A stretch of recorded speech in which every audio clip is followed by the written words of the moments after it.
Hey there, Icarus here. Got another Doom mod quickie for you. This time I've been checking out a demo by the name of RetroZone.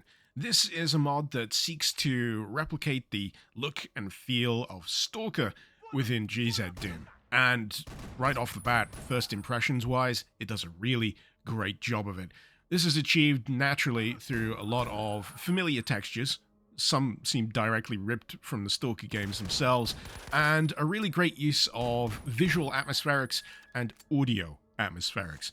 This is achieved naturally through straight-up usage of Stalker soundtrack playing during certain sections of this WOD, as well as some familiar guitar refrains playing during a safer section of your journey.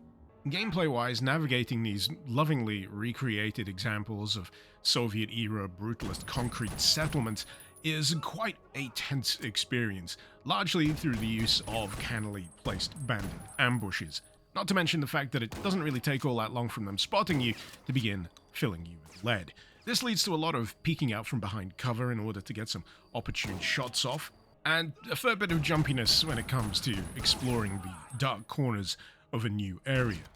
Navigation, for the most part, is reasonably straightforward. The areas, for the most part, are largely linear in terms of progression, but will often open up in order to encourage you to maybe poke around for additional supplies.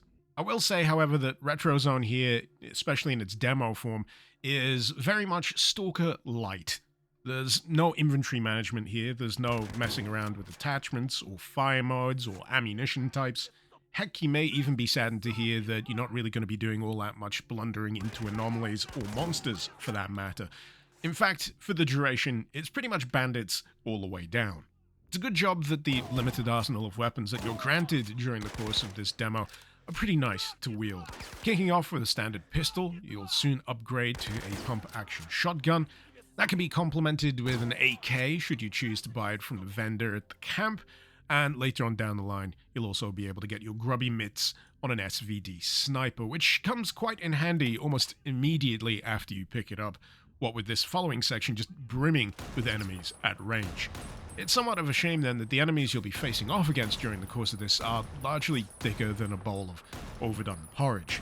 Their movement is kind of erratic. The way they stack up on certain objects that they can see through can occasionally lead to some hilariously one-sided battles, and conversely can also impact you negatively, especially when it comes to the back end of the demo itself. This section here, man, it was a perfect storm of low health and a lot of enemies that will just insta-snipe you as soon as you pop your head out from behind cover. If anything, it was a perfect situation for a grenade, but sadly, RetroZone in its current form is very bereft of such incendiary or frag-based devices. All in all though, an extremely promising showing. As I say, this is a demo. It is pretty robust for a demo in general, running across multiple levels, giving you a more than adequate taste of the kind of atmosphere that RetroZone is able to generate. It honestly nails that lonely, kind of dangerous feeling over the zone. So I'd definitely chalk it up as a success on that front, and I would eagerly love to see more from this project. I believe the author behind this, Tapok, is on hiatus at the moment, but he is hoping they're not away from it for too long. In any case, link is in the description if you fancy checking out the demo for yourselves. And until next time, this has been Mr. Icarus. Thank you very much for watching. Icarus out.